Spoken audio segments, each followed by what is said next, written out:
यशिका जी, राधे राधे महाराज जी। महाराज जी, मेरा प्रश्न ये है कि जो हम अपने जीवन में जाने अनजाने में कोई गलत कर्म कर देते हैं या हमसे किसी का दिल दुख जाता है, तो उन बुरे कर्मों का फल हमें जीवन में कब तक परेशान करता है या जकड़ लेता है? क्योंकि अच्छे कर्म करते रहने के बाद भी कहीं ना देखो, कहीं हम उन बुरे कर्मों के।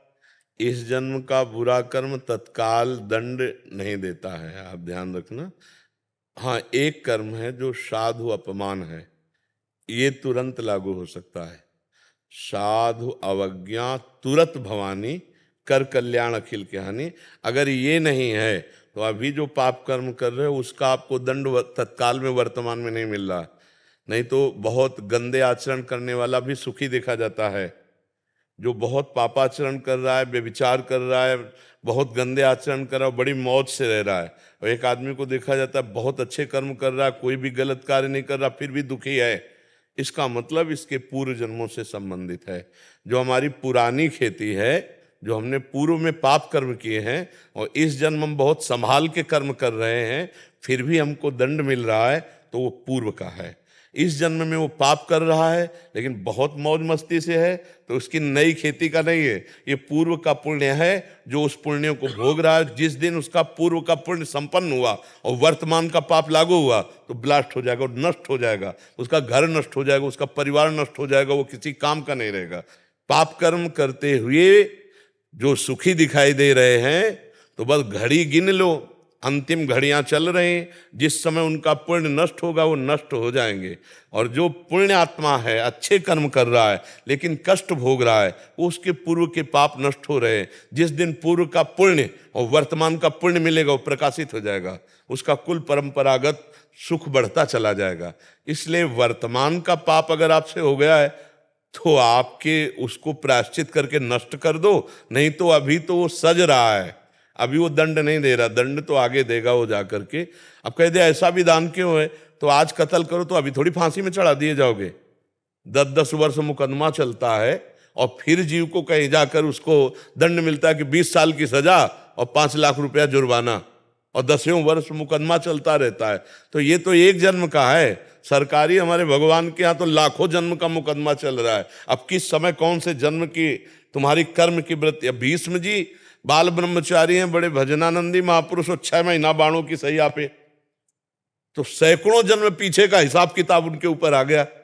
तो हमारा तो बहुत बड़ा हिसाब किताब चल रहा है, एक दो केस थोड़ी है। तो हमें चाहिए भगवान नाम जप के बल से हम अपने कर्मों के गोदाम को आग लगा दें और नए कर्मों को सुधार लें, और जो हमारा शरीर रचा गया है उस समय जो हमारे कर्म हैं उनको हम भोग लें, तो भगवत प्राप्ति हो जाएगी। हम जन्म जन्म के प्रपंच से छूट जाएंगे। नहीं तो अवश्य में भोक्तव्यम कृतम कर्म शुभाशुभम। अभी जो किया है वो तो फसल तैयार हो रही, आगे भोगना पड़ेगा। ये तो पीछे का है जिसको तुम भोग रहे हो। किसका प्रश्न है? हाँ, ये बात समझना पड़ेगा सखी।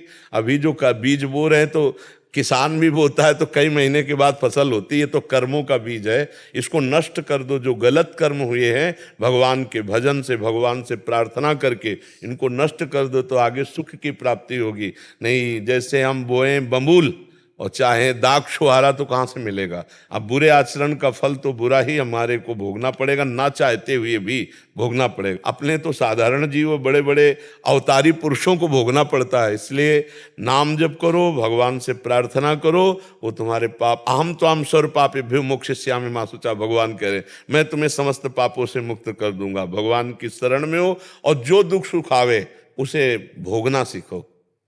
मिटा नहीं सकते इस शरीर के भोगों को, मिटा। यही हम कहते हैं कि जो लोगों को लगता है कि कोई रोग मिटा देंगे, नहीं, ऐसे लोगों को कुछ ऐसे लीलाएं हैं कि चाहे जितना बड़ा रोग हो आप जाओ रोग मिटा देंगे, तो मुझे ऐसा नहीं लगता। मेरा ऐसा अनुभव है कि ऐसा कोई पैदा नहीं हुआ। जो हिमालय से देवर्षि नारद जी कह रहे हैं, कहा मुनि से हिमवंत सुन, जो कछ लिखा लिलार, देव दनुज मुनि नाग नर, को न मेटन हार। हमको ये बात समझनी है कि हम स्वयं नाम जप करेंगे, भगवान से प्रार्थना करेंगे तो वही मिटा सकते हैं। कह रहे हैं ना, देव दनुज नर नाग मुनि, को न मेटन हार। देव दनुज नर नाग मुनि, को न मेटन हार। हम तो साफ बात कहते हैं कि जब हनुमान जी महाराज को जाना पड़ा संजीवनी बूटी लेने के लिए। सुषेण वैद्य को बुलाया, हनुमान जी को जबरदस्ती लंका में घर से उखाड़ के लाना पड़ा सुषेण वैद्य को।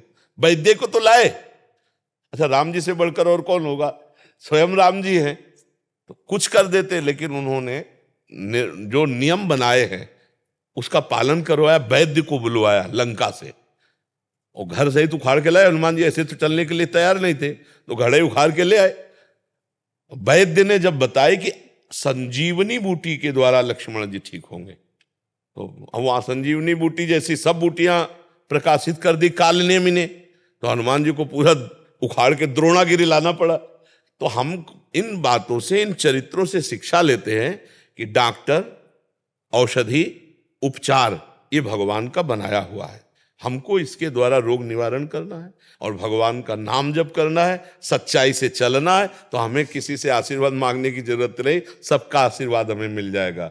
अगर गंदे आचरण करो और आप सोचो कि कोई ऐसा, तो मुझे तो नहीं लगता, मुझे नहीं लगता, आज तक मुझे कहीं नहीं लगा। बहुत जगह ऐसा सुना हो, ऐसा समझने पर हमारी समझ में नहीं। आप लोगों का किसी का ठीक हुआ है क्या? सच्चाई से बताना कि भाई अमुक आदमी का कैंसर ठीक हो गया या अमुक। हाँ, ऐसा हमने देखा है कि ईमानदारी से भजन करने पर, सच्चाई से चलने पर रोगों का प्रभाव कम होते देखा है। जैसे मान लो 18 साल से किडनी खराब है और डायलिसिस अब कई वर्ष हो गए चलते हुए, पर हमारी दिनचर्या चल रहे हैं, ये हम भगवान की विशेष कृपा मानते हैं।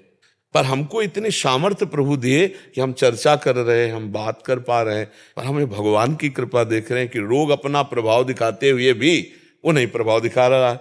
ये तो हो रहा है भजन से, उसका प्रभाव हमको परास्त नहीं कर पा रहा, लेकिन इसे मिटार दे ऐसा नहीं, इसको तो भोगना पड़ा। रामकृष्ण परमहंस जी सिद्ध महापुरुष, लेकिन उनको भी भोगना पड़ा ना, बड़े बड़ों को। तो हमें लगता है कि कर्म को भगवान के चरणों में समर्पित करके उनके नाम जप के द्वारा वही, और जिससे रचना शरीर की हो गई वो तो भोगना पड़ेगा, वो तो भोगना पड़ता है। इसलिए छूछाक चक्कर में न पड़ के भगवान का नाम जप करो। भगवान की प्रार्थना के द्वारा हम अपने कर्मों को पावन कर सकते हैं, हम कर्मों के जाल से मुक्त हो सकते हैं। भगवान बड़े कृपालु हैं। महाराज जी, जैसे अभी आपने बोला है कि आप किसी साधु संत का दिल नहीं दुखाना है, तो दिल दुखाने का मतलब होता है, हमारी बात समझो, हम दिल दुखाने का मतलब कोई साधु हमसे कहे ऐसा करो नहीं तुम्हारा दिल दुख जाएगा, धर्म विरुद्ध आचरण नहीं करना, वो साधु ही नहीं है जिसका दिल दुखी हो जाए। साधु का दिल भगवान का दिल है। महाराज जी, अभी हम बाहर चर्चा कर रहे थे, तो एक मुझे नहीं पता, तो एक महात्मा संत बैठकर, पता नहीं वो शायद मेरी बातें सुन रहे थे, लेकिन मेरी चर्चा किसी और के साथ में हो रही थी। तो मैंने बोला कि मैं महाराज जी को 2 साल से मतलब सुन रही हूँ, तो मैं बहुत प्रभावित हुई हूँ। आज हमारे पास में लोगों के पास जवाब देना, मतलब आज हमारे पास में जवाब है लोगों को देने के लिए। आज हम पाखंड के उस पर विपक्ष पर बोल सकते हैं, लेकिन महाराज जी मेरी भावना किसी को ठेस पहुंचाने की नहीं थी।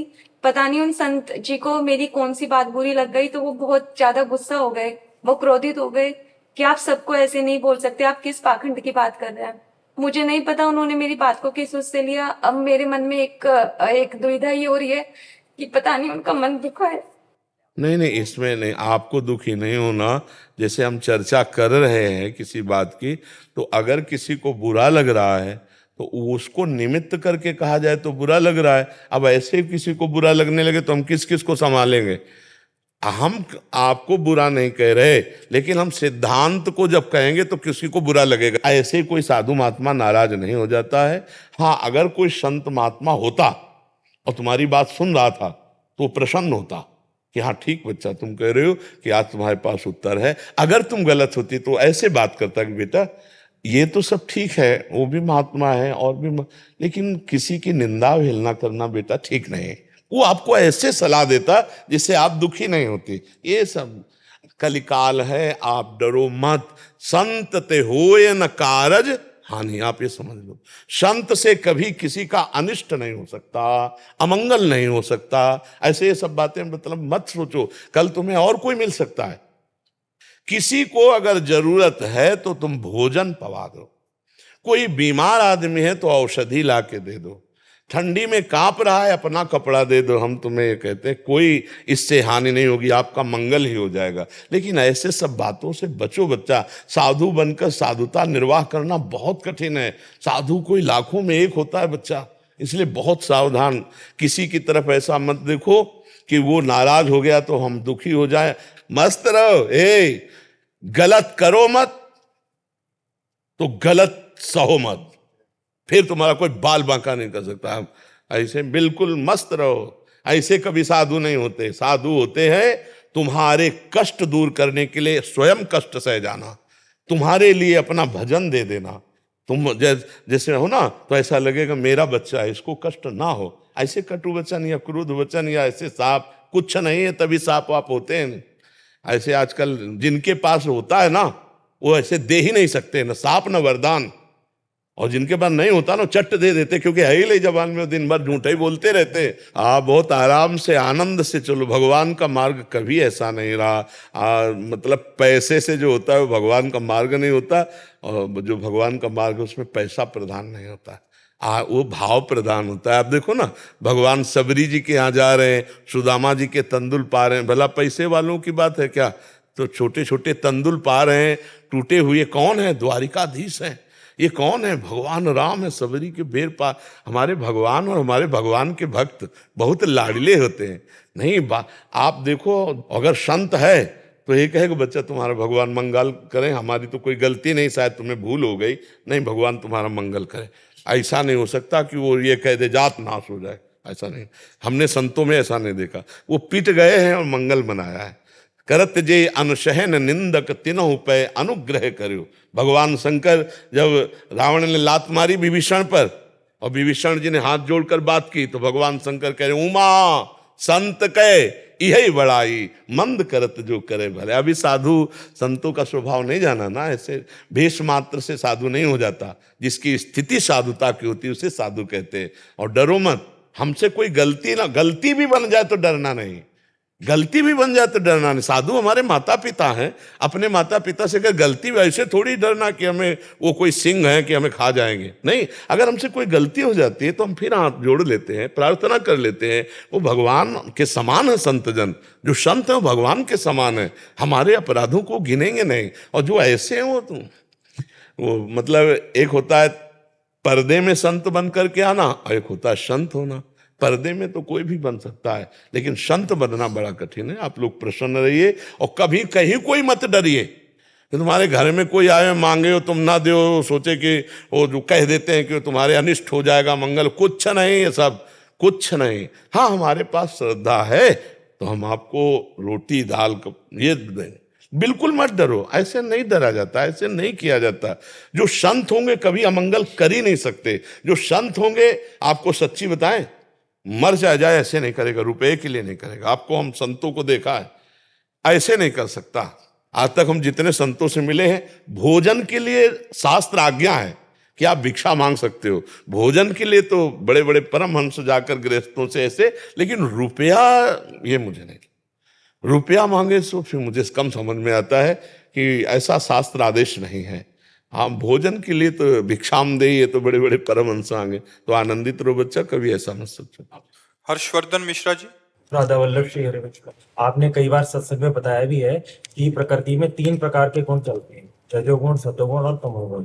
तो कई बार हमारे शरीर में ये गुणों का प्रभाव चलता है अंतःकरण में, अंतःकरण में। तो महाराज जी, कई बार जब भजन बिल्कुल भी नहीं होता, तो उस स्थिति में हम ये कैसे पहचाने कि ये हमारे प्रमाद के कारण हो रहा है, या हम अगर मान लीजिए आश्रय लेते हैं तो हम इस आश्रय पे बैठ जाए कि हम तो प्रियालाल के आश्रित हैं। अगर हम मान लीजिए चूक हमसे हो भी रही है किसी जगह में और भजन हम नहीं भी कर पा रहे हैं, तो हम उनके आश्रित है, वो हमें देख लेंगे जी। ये तो हृदय का विषय है। जब हमारे अंदर तमोगुण आता है तो हमारे अंदर प्रमाद स्थित, प्रमाद कहते हैं ना करने योग्य कार्य के करने में रुचि हो जाना और करने योग्य कार्य में अरुचि हो जाना। तो जैसे भजन है, सतमार्ग की प्रवृत्तियां हैं, इनमें बिल्कुल रुचि नहीं होती। निद्रा आलस्य प्रमादोत्थम तत्तामस मुदाहरतम। उस समय हमको नाम कीर्तन करना है, नाम जप या सुमिरन या मनन नहीं। अलग अलग बाण होते हैं ना, तो जैसे तमोगुण आया तो उसके लिए बाण है नाम कीर्तन, वो करने नहीं देगा, वो बुरा लगेगा मन को। लेकिन उस समय हमें करना है, जोर जोर से पद गायन करना है, भगवत संबंधी लीला चरित्र या नाम कीर्तन करना है। और उस समय भी तमोगुण अंतःकरण में आया, मेरे में नहीं। मेरे में तमोगुण थोड़ी आया, मैं अंतःकरण हूं क्या? जब गुण चर्चा होती तो फिर तत्व चर्चा उसमें जुड़ जाती है। तो जब हमारे अंदर गुणों का प्रवाह आया, तमोगुण, हम जान पा गए हमारे अंदर तमोगुण आ गया, तो किस में आया? अंतःकरण में, मेरे में नहीं, क्योंकि जानने वाला तो मैं हूं। वो अंतःकरण मेरे जानने में आने वाला विषय है, इसका मतलब मैं अंतःकरण नहीं हूं। समझ पा रहे हो ना? ये ज्ञान की बात है, मैं साक्षी हूं उसका। अब अंतःकरण में प्रमाद स्थिति आ रही हो, हम नाम कीर्तन कर रहे हैं, जीत गए हम तमोगुण को। अब रजोगुण जब आएगा तो भोग विलासिता का चिंतन कराएगा। ये नाना प्रकार की स्वादिष्ट पदार्थ, जनेंद्रिय जन भोग की कामना, बहुत तरह की भोग संबंधी कामनाएं रजोगुण में उत्पन्न होती है। तो जब हमारा भजन में अरुचि और भोगों में रुचि होने लगे, भोगों का चिंतन तो समझ लेना चाहिए रजोगुण आ गया। अब उस समय हमें क्या करना है? उस समय सत्संग सुनना चाहिए।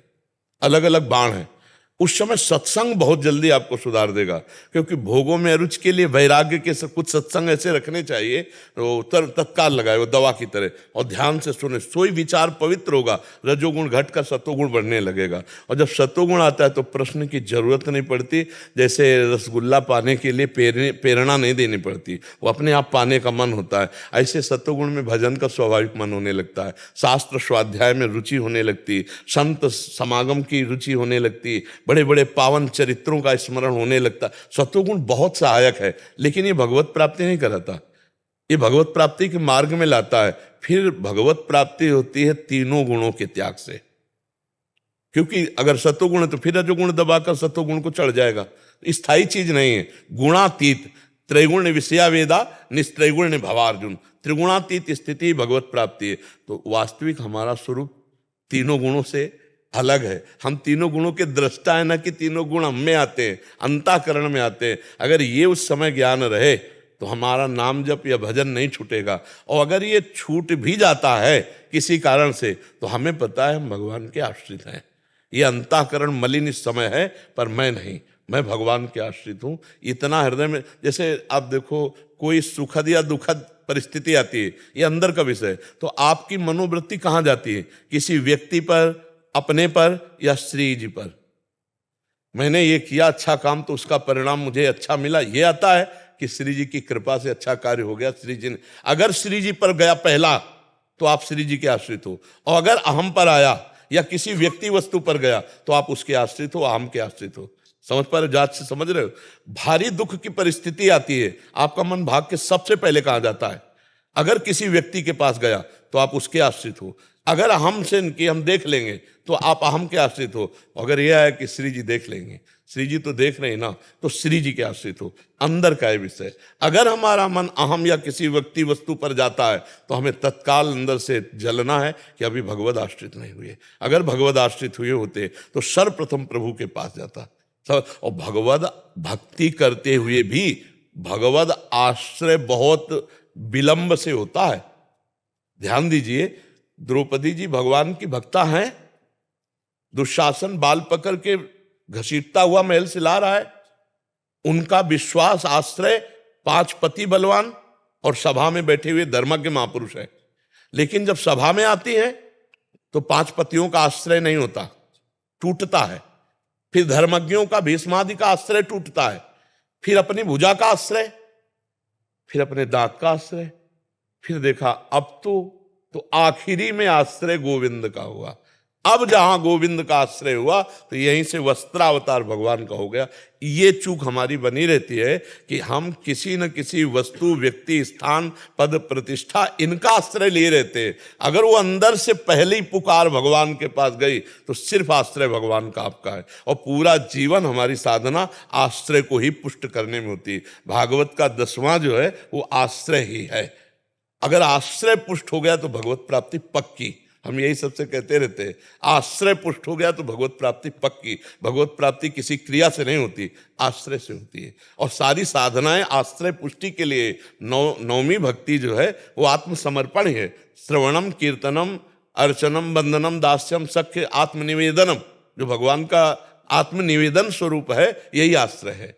श्रवणम कीर्तनम स्मरणम विष्णुर्पाद सेवनम अर्चनम वंदनम दास्यम सख्य आत्मनिवेदनम। ये जो आत्मनिवेदन नवदा भक्ति है, ये 8 भक्तियां उसकी साधन हुई और साध्य हुआ आत्मसमर्पण, और आत्मसमर्पण से ही भगवत प्राप्ति है। महर्षि इसमें एक बात और पूछना थी, जैसे आपने कई बार कहा है, एकांतिक में भी कहा है कि हम कोई भी काम कर रहे हैं, हम गृहस्थी में रह के मान लीजिए कुछ भी कर रहे हैं, हल भी अगर चला रहे हैं और नाम जप कर रहे हैं, तो वो हमारे एक तरह से पूजा ही है, वो भजन ही है। हाँ। लेकिन महाराज जी कई बार क्या होता है, जैसे हम व्यवहार में है और कार्य करते वक्त किसी कार्य में मान लीजिए एकाग्रता है भी या नहीं भी है, और कभी व्यवहारिकता में आकर हमारा मान लीजिए भजन छूट जाता है, उस समय अगर मान लीजिए तो गौर से आपने नहीं सुना, एकांतिक में प्राय इसका भी उत्तर है कि 4 घंटे हम किसी विशेष एकाग्रता पूर्वक मशीनरी के काम में, ऑफिस के काम में, किसी काम में बिजी रहे और हमारा भजन नहीं हुआ, तो हम 4 घंटे बाद हाथ जोड़ेंगे और कहेंगे हे प्रभु, ये 4 घंटे का जो समय में क्रिया हुई वो मैं आपको समर्पित करता हूं। इसे भागवत धर्म कहते हैं।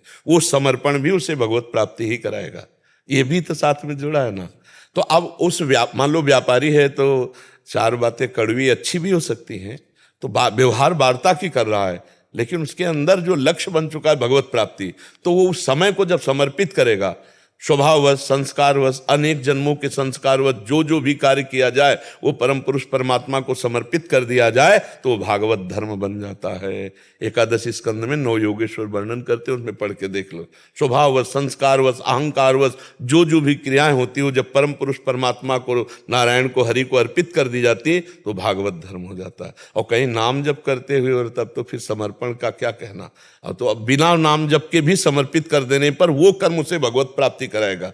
भगवान ने भी आदेश किया, यत करोषि, जो करो मुझे समर्पित कर दो। आपकी शरण में है, आपकी नहीं, हम सब प्रभु की शरण में हैं, हम सब प्रभु की शरण में हैं। की कृपा से जो कुछ नाम जब चल पाता है चल। हाँ, नहीं ऐसा भाव रखो, पर हम सब भगवान की शरण में हैं। जो आपको संभाल रहे हैं वही हमें भी संभाल रहे हैं। हम सब उन्हीं के छत्र के नीचे नहीं। हाँ, हम आपकी लिफ्ट में है बस। हाँ, ऐसा मान लेते हैं लेकिन लिफ्ट में पावर तो कुछ और है, जो हमको भी ले चल रहा है, आपको भी ले चल रहा है दीपक जी। श्री राधा वल्लभ श्री श्री हरिवंश महाराज जी। महाराज जी, क्या भगवान, ईश्वर, प्रभु व परमात्मा समान अर्थ हैं या इनमें विभेद है? मतलब एक ही नहीं, अर्थ है? ज्ञानी जिसे ब्रह्म कहता है, योगी उसे परमात्मा कहता है, भक्त उसे भगवान कहते हैं। बात एक ही है। जल, वार, तोय, वाटर, पानी, इनमें क्या बात तो एक ही है ना। तो ऐसे ही अपने अपने भाव से कोई उसे परमेश्वर कहता है, कोई उसे अलख निरंजन कहता है, कोई गुणातीत निर्गुण कहता है, कोई सगुण कहता है। वो एक ही परम तत्व है। वो विविध रूप धारण किए हुए है, विविध नामों के द्वारा। उसका नाम एक अनंत है। एक नाम अनंत भी है ना, हरि अनंत, हरि कथा अनंता। उनके नाम अनंत है, उनके रूप अनंत है, उनकी लीला अनंत है। पर जो जिस मार्ग में चले उसे दृढ़ता पूर्वक पकड़ ले तो अनंत को प्राप्त कर लेगा। बात एक ही है। भगवान कहो, ब्रह्म कहो, परमात्मा कहो, परमेश्वर कहो, ईश्वर कहो, जो भी अपने अपने मार्ग के अनुसार पुकारो वो वही है, दूसरा कोई नहीं है। अलग अलग नामों से, अलग अलग भाव से उसी परमात्मा को पुकारा जाता है, दूसरा कोई नहीं है। अलग अलग सब पुकार अलग अलग है, अपनी रुचि के अनुसार पुकार है ना, वो परमात्मा है, मिलता है, दूसरा कोई नहीं। कोई उसे परब्रह्म मानता, कोई उसे गुरुदेव मानता है।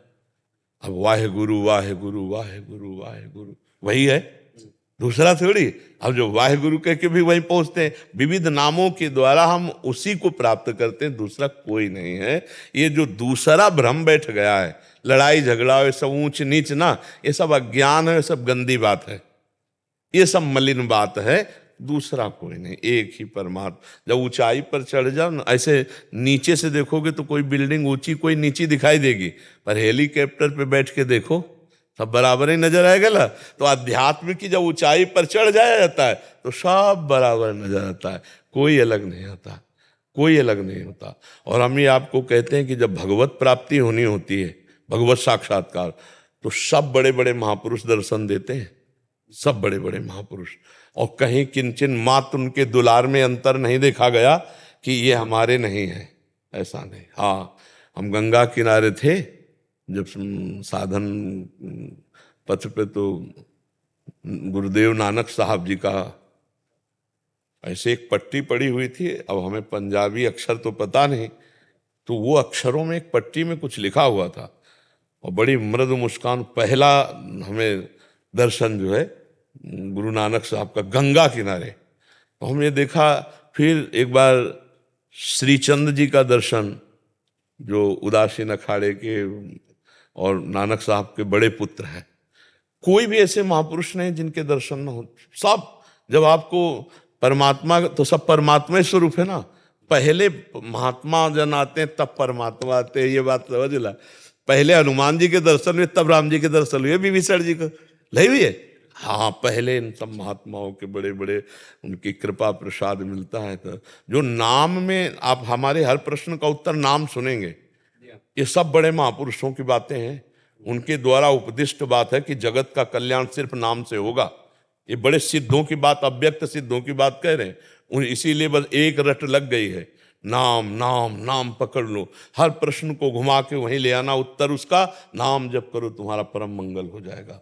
नाम के बिना कुछ नहीं है, नाम के बिना कुछ नहीं। ये यहाँ बड़े बड़े संतों की बात और शास्त्र की बात, युग धर्म की बात, सब मिलाकर के बात कह रहे। नाम के बिना जिसने नाम नहीं पकड़ा वो अधूरा मिलेगा, और जिसने नाम पकड़ लिया कुछ न करे वो पूरा मिलेगा। देख लेना, नाम सब कुछ है, नाम सब कुछ है।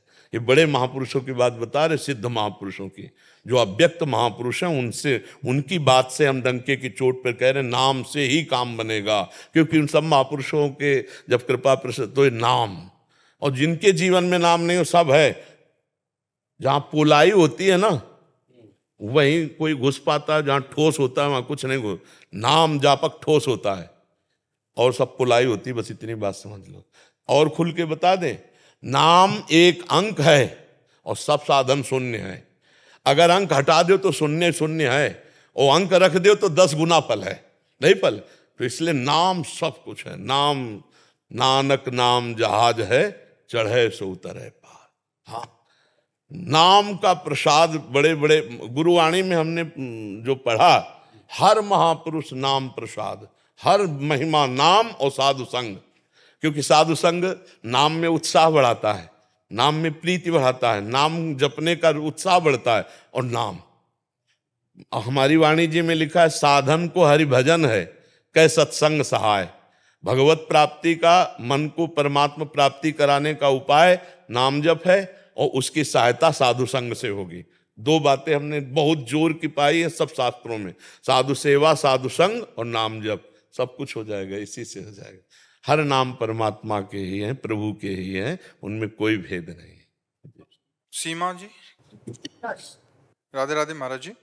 महाराज जी, मेरा प्रश्न है कि आजकल ये कह रहे हैं कि बहुत सारा भय उत्पन्न हो जाता है कभी कभी धर्म में, जैसे कि ये करोगे तो ये हो जाएगा, वो करोगे तो ये हो जाएगा। क्या हो जाएगा बोलो ना। जैसे धर्म में ये करोगे तो हो जाएगा, नहीं पाप करोगे तो भय आएगा। धर्म में निर्भयता आती है, पाप से भय आता है। कौन कहता है कि धर्म में ये करोगे तो भय हो जाएगा? क्या है, हमें बोलो। मेरा प्रश्न ये था कि धर्म के नाम पर भय और आडंबर है। कहाँ है, किसके पास है? नहीं, जैसे ज्यादातर जब हम कुछ पूजा, तो क्यों जाओ वहां? नहीं, हम ये कह रहे हैं कि तुम पाखंड के पास क्यों जाओ? शराब की दुकान के पास जाओगे तो शराबे की गंध आएगी, तो जो जानती हो पाखंड, वहां मत जाओ। और धर्म का भय, आप हमें बताओ कहां भय है? धर्म में भय, धर्म तो निर्भय पद प्रदान करता है। कैसी बात करती है सखी? धर्म में भय कहाँ है? आप बोलिए हमें कि ये धर्म है और इसमें भय है, आप बोलिए ना। आपसे मैं पूछ रहे हैं, बोलिए। नहीं, मेरा प्रश्न यही था कि धर्म तो निर्भय और स्वतंत्र होना चाहिए, सिर्फ भाव और भावना पर केंद्रित। धर्म निर्भय ही है और धर्म स्वतंत्र नहीं, परतंत्र है, शास्त्र सम्मत। धर्म को ऐसे जाना जाएगा, स्वतंत्र नहीं है। स्वतंत्र शब्द में तो धर्म की व्याख्या गलत हो जाएगी। तस्मात् शास्त्रम प्रमाणम ते कार्याकार्यो व्यवस्थित हो। जैसे आप एक स्त्री हैं तो आप किसी की माँ भी हो, किसी की बहन भी हो, किसी की पत्नी भी हो, तो आपका अलग अलग धर्म है। आपके धर्म का क्या निर्णय है ये शास्त्र बताता है, और आप जानती हैं। अपने धर्म का जब आप पालन करेंगी तो आप निर्भय होंगी और आपका हृदय आनंदित रहेगा। लेकिन आप परतंत्र हैं। आप किसी की पत्नी है तो एक पत्नी धर्म आपको अपने अंडर में रखे है। आप किसी की माँ है तो वात्सल्य मात्र धर्म आपको अपनी सीमा में रखे। आप किसी की बहन है तो आपका एक बहन भाई का संबंध एक वो सीमा में है, उसके विरुद्ध नहीं कर सकती, स्वतंत्र नहीं है। धर्म की परतंत्रता जीव को मुक्त कर देती है, निर्भय कर देती है, निश्चिंत कर देती है, धर्म की परतंत्रता। और जब हम धर्म के आड़ में मनमानी आचरण करते हैं तो फिर भय आ जाएगा, क्योंकि वो पापाचरण है। कोई हमको दुख नहीं दे सकता यदि हम सही हैं, और हम गलत हैं तो फिर ये लगता है सब गलत है। बात समझना, हमारी दृष्टि जैसी हो जाती, हमें तो सब साधु नजर आते हैं, सब भगवान नजर आते हैं, आए हैं हमारे पास सब भगवान आए इन रूपों में, आप भी आए हो इस रूपों में, हमें इनमें कोई गलत नहीं नजर आते। अब ये प्रश्न करेंगे वैसा उत्तर दे देंगे, लेकिन मेरी दृष्टि में तो मेरे प्रभु गलत कहीं कोई है ही नहीं। और जब हमारा गलत भाव आ जाएगा तो फिर सबसे हमें गलत लगेगा। हमारे अंदर भय है तो सबके अंदर भय हमको दिखाई देगा, ये हमें भय देने आया है। नहीं, हमें सब आनंद सिंधु भगवान है।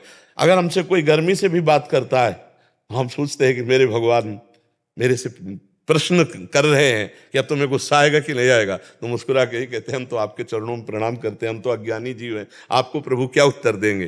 अब वो प्रसन्न हो गया, हम अज्ञानी वो ज्ञानी, हम उसके चरणों में प्रणाम प्रसन्न। हमारा कार्य सबको सुख पहुंचाना, तो हमें सुख पहुंचता रहता है। पाखंड कहीं नहीं है, कहीं पाखंड नहीं है।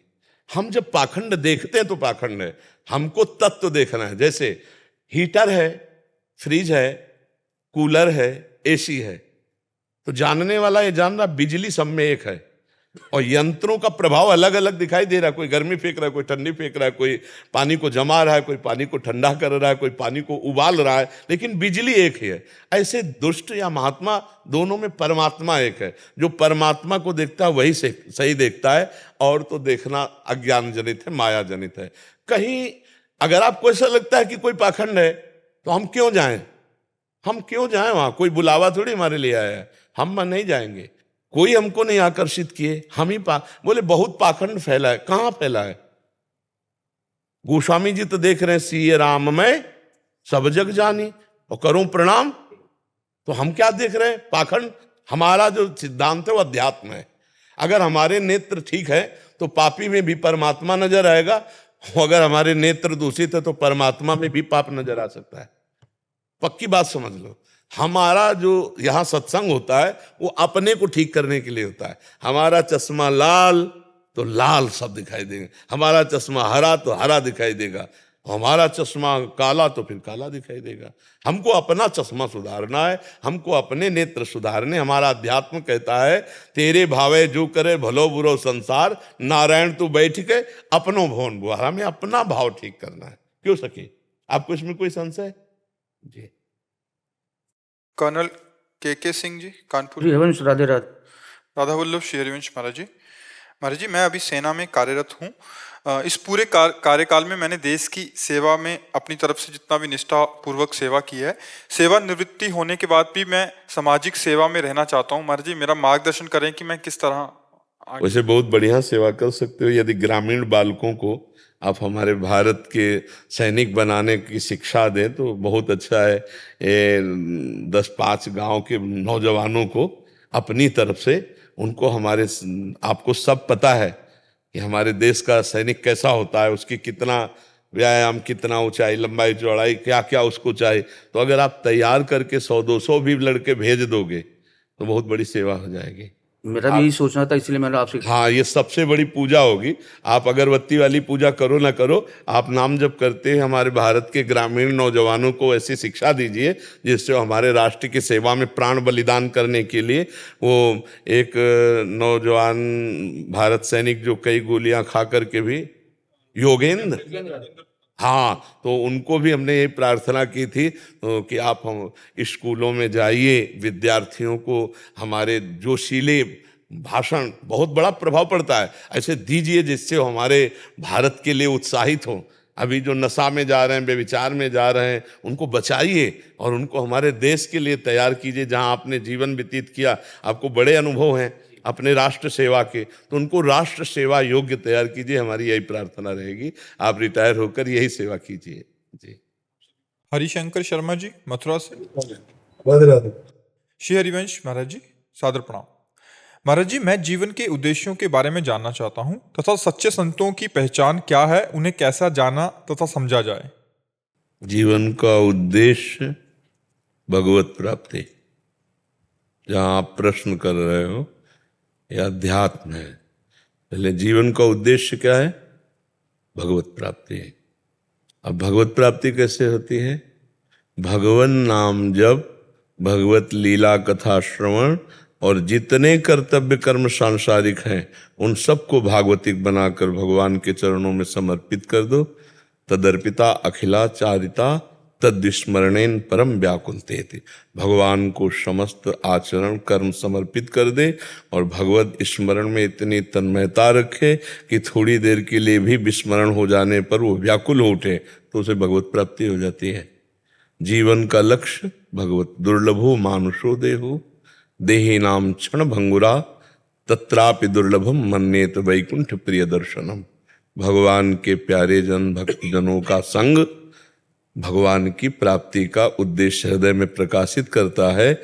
इसलिए मनुष्य शरीर बड़ा दुर्लभ है, पर ये क्षण भंगुर है, उसमें भी दुर्लभ है भगवत प्रेमी महात्माओं का संग। यदि महात्माओं का संग मिल गया तो भगवत प्राप्ति का उद्देश्य हमारा दृढ़ हो जाता है।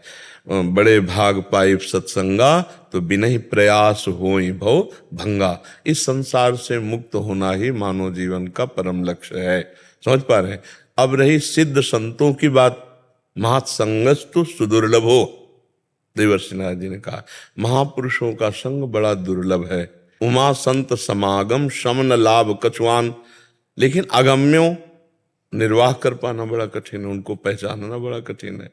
अब कोई विद्यार्थी टीचर की योग्यता कैसे जान सकता है? विद्यार्थी कि इन मास्टरों में कौन सा प्रवीण मास्टर है, उसकी योग्यता है क्या कि जान पावे? कोई प्रिंसिपल टीचर की योग्यता जान सकता है, क्योंकि वो ज्यादा पढ़े लिखे पदवी में है, वो जान सकता है। ऐसे ही भगवान या भगवत प्राप्त महात्मा वो जनाना चाहे तो जान सकते हो, नहीं तो बाहरी कोई लक्षण नहीं है। बाहरी लक्षणों से जान ही नहीं सकते। स्वई जानई जेहि देहु जनाई, जानत तुम्हें होए जाई। बाहरी लक्षण तो 2 घंटे के लिए 4 घंटे के लिए तो स्वांग किया जा सकता है, लेकिन साधुता कुछ लक्षण शास्त्रों में बाहरी बताए गए हैं।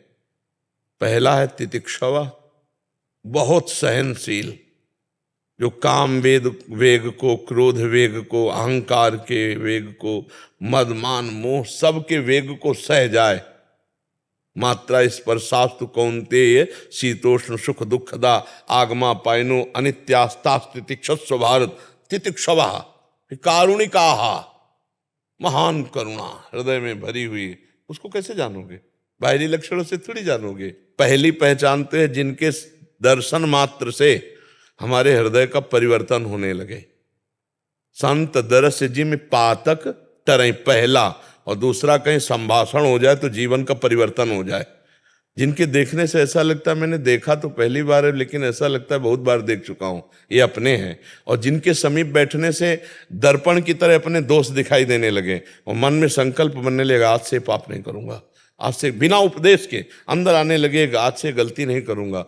संत समागम सीधे दुर्गुणों का त्याग कराकर भगवत प्राप्ति के लिए। कुछ बाहरी ऐसी लक्षण हैं जिनसे हम संतों को पहचानने की चेष्टा करते हैं, बकाया वास्तुता स्थिति प्रज्ञ ही स्थिति प्रज्ञ को पहचान सकता है, दूसरा नहीं। महाराज जी, कुछ ऐसे लक्षण जिसमें हम जैसे मतलब जिनको इतना ज्ञान नहीं है वो थोड़ा पहचान पाएंगे। हाँ, सबसे भूसा में तो पाखंड भी तो है ना। आज की चर्चा में नहीं सुना, पाखंड भी तो है ना। हाँ, तो जब तक ये श्लोक सिद्धांत जीवन में ना दिखाई दे तब तक अपने को और दूसरे को हम संत नहीं मान सकते। 15वां अध्याय गीता जी का जो श्लोक है, निर्माण मोहा जित संग दोषा अध्यात्म नित्या विनिवृत्त कामा द्वंद्वैर विमुक्ता सुख दुख संगै गच्छन्त मूढ़ा पदम अव्ययम तत्। जिसके अंदर मान नष्ट हो गया है, सबहि मान प्रद आप अमानी, मान नहीं है। तो अहम मूल होता है मान का, जिसका अहंकार नष्ट हो गया है, और मोह नहीं है जिससे किसी से, जो ममता रहित है।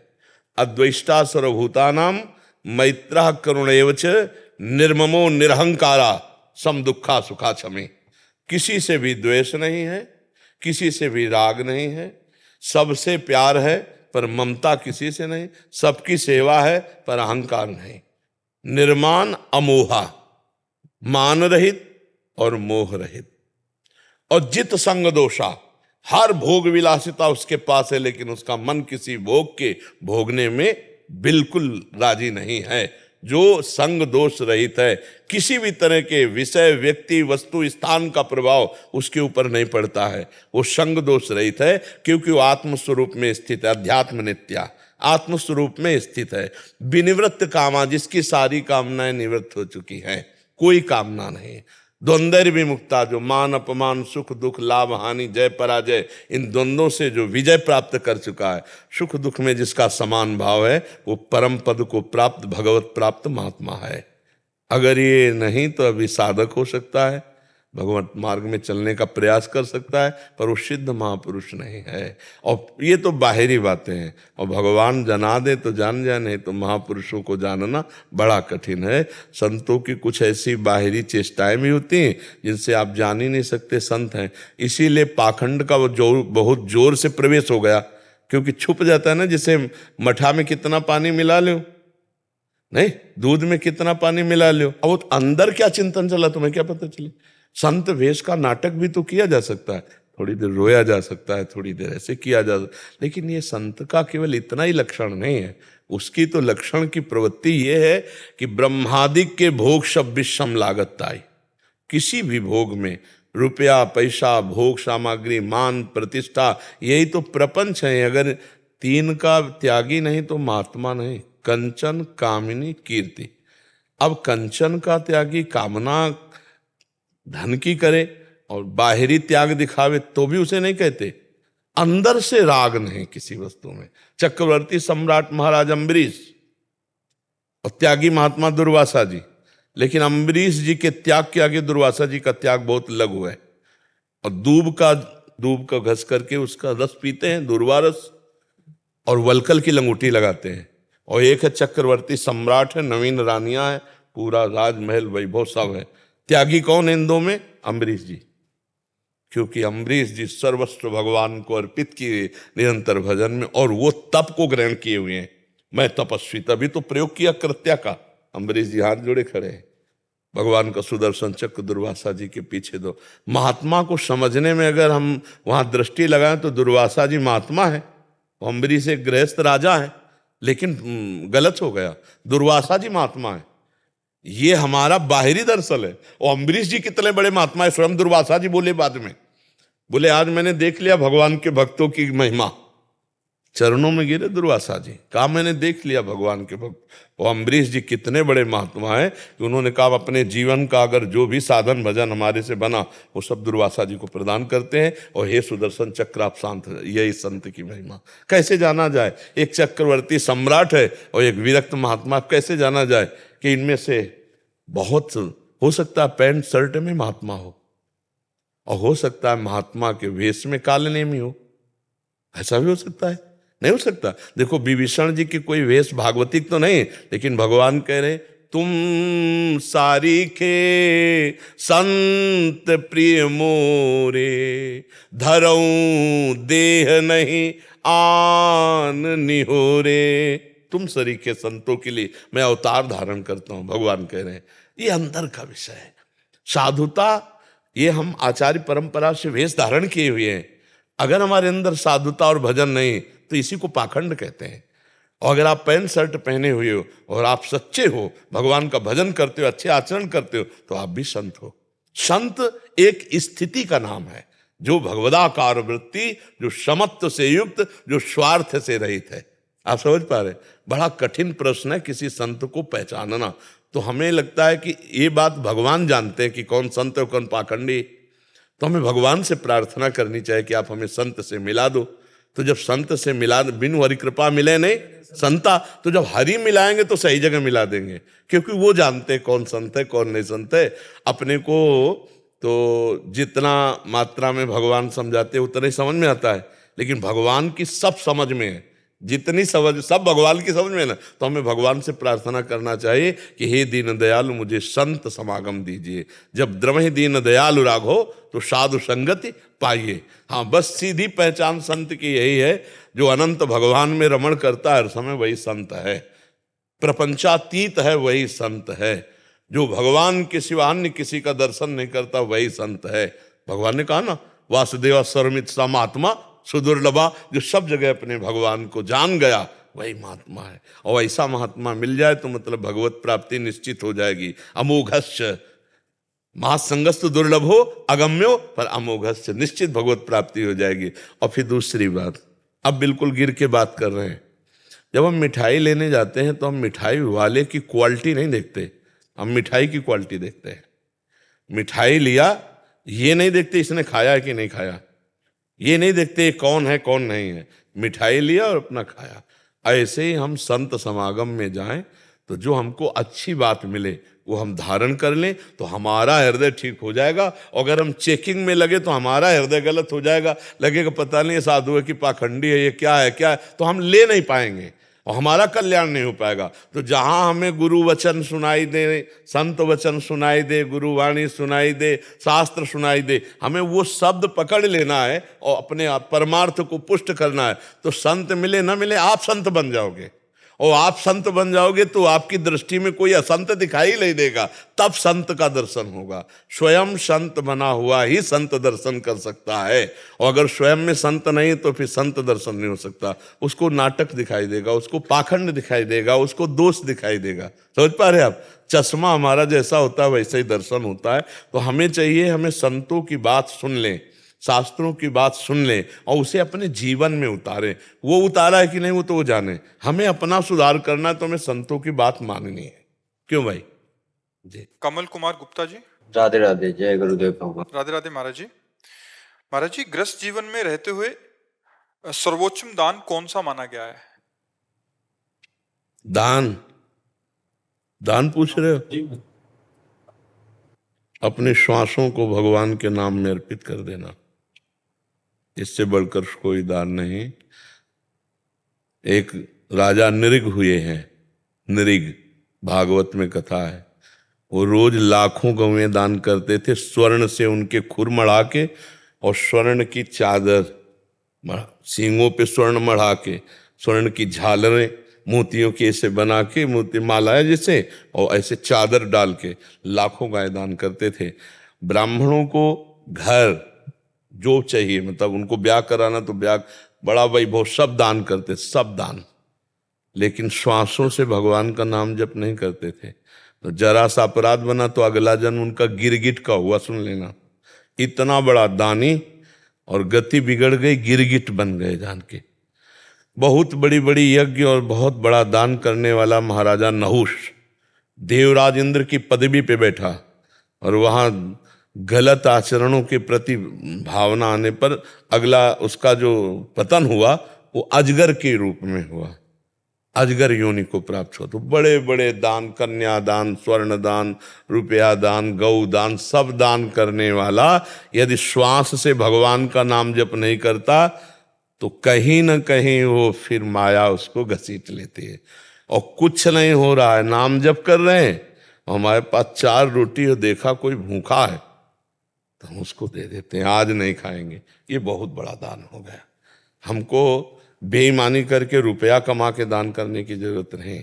ईमान से चल रहे हैं, हमारे पास आज 4 रोटी है और कोई भूखा हम देख लिया, उसको अपनी भोजन की दे दी, ये बहुत बड़ा दान हो गया। हर श्वास से नाम जप करते हैं, किसी जीव को अपनी तरफ से हम कष्ट नहीं देते। अभय दान, ये अभय दान है, हमारी तरफ से किसी को कष्ट नहीं। और अपने कर्तव्य का पालन, निष्ठा के लिए प्राण दान, जो आपने पूछा सर्वश्रेष्ठ दान। जैसे आप राष्ट्र सेवा में हो, समाज सेवा में हो, उसके लिए हम प्राण दान करते हैं। जरूरत पड़ने पर गोली खाएंगे, अपनी धर्मनिष्ठा, अपने कर्तव्य का पालन, अपने श्वासों को भगवान में समर्पित, और जरूरत पड़ने पर हम भूखे रह जाएंगे, दूसरे को भोजन दे देंगे, ये सर्वश्रेष्ठ दान के अंतर्गत आता है। धर्म पूर्वक अगर 10 रुपया तुम्हारे पास ज्यादा है और 10 रुपया किसी की सेवा में लगा दिया, वो बहुत बड़ा दान हो गया। अधर्म के द्वारा किया हुआ लाखों अरबों रुपया भी कुछ नहीं तुम्हारा मंगल करेगा, और धर्म के द्वारा 1 रुपया कमाया है और वो भी किसी की सेवा में लगा दिया तो बहुत बड़ा दान माना जाएगा। जानते हो? तो धर्म पूर्वक चलो और दूसरों को सुख पहुंचाने का भाव रखो, अपने कर्तव्य का पालन, और हर श्वास से नाम जप, ये सबसे बड़ा काम है। श्वास रूपी सबसे कीमती चीज यहाँ क्या है समझा नहीं जाता, श्वास है। जैसे आपने 50 साल में लाखों अरबों करोड़ों रुपया सब कमा लिए, वो आपकी आखिरी श्वास है, तो कहा जाए कि आप एक श्वास और बढ़ा लीजिए पूरे जीवन की संपत्ति देके, तो एक श्वास नहीं बढ़ा सकते आप। मतलब श्वास कितनी कीमती है, पूरे जीवन की कमाई में भी एक श्वास आप प्लस नहीं कर सकते। उन श्वासों से आपने राधा राधा राधा जपा, भगवान नाम जपा, ये सबसे बड़ा दान किया। और जो हमें भगवान ने सुविधा दी है, आवश्यकता पड़ने पर हम दूसरे के भी सहयोग में लगा सके धर्म पूर्वक, ये हमारा सबसे बड़ा दान होगा। हमें और कोई विचार नहीं करना। एक पहाड़ है हमारे विश्व में, सुमेरु पर्वत नाम है, वो लाखों योजन बड़ा है। 1 योजन कहते हैं 4 कोस को, 4 कोस को 1 योजन कहते हैं, और 4 लाख योजन का है। 4 लाख योजन सोचो कितना बड़ा हो, सोने का पहाड़। ऐसे तो पहाड़ है भगवान की इस माया में, तो हम उनको किलो 2 किलो सोना दे के ले जा लेंगे क्या? नहीं, हम दैन्य होकर नाम जप करते हुए उनको पुकारेंगे तो हमारा कल्याण होगा। सबसे बड़ा दान श्वासों का दान। और फिर परिस्थिति के अनुसार, अब जैसे कोई प्यासा है, अब उसे रबड़ी का दान करो थोड़ी, उसे पानी पिला दो। कोई बीमार तड़प रहा है, उसकी औषधि करा दो। आवश्यकता अनुसार जो है वो सबसे बड़ा दान माना जाए, उस समय वो सबसे बड़ा दान है। कोई एक्सीडेंट हो गया, रास्ते में पड़ा तड़प रहा है, लोग देखते हुए शीशा खोलेंगे, वीडियो बनाएंगे और चले जाएंगे, ये अपराध है। उस समय तुमने देखा वो जीव तड़प रहा है, अगर तुम्हारे अंदर थोड़ी भी दया है तो आप दुनिया की बातें मत सोचो कि पुलिस क्या कहेगी, समस्या में फंस जाएंगे। भगवान देख रहा है वो, तुम उसकी उस समस्या में पहले सहयोग करो, उसको उचित स्थान पहुंचा दो। भगवान तो देख रहे हैं ना सब बातें। तो अवस्था और आवश्यकता उसके अनुसार जो किया जाता है बहुत बड़ा दान उस समय होता है। अपने श्वासों का दान करो, अपने कर्तव्य का पालन करो, ये सबसे बड़ा दान। अलग से कोई सोच विचार करने की जरूरत नहीं जी। राधा राधा राधा राधा राधा राधा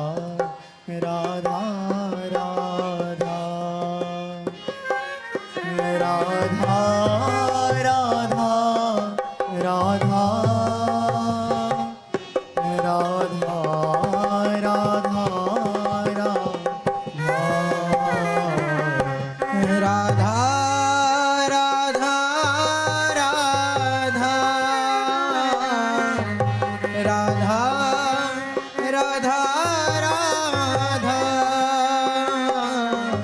राधा राधा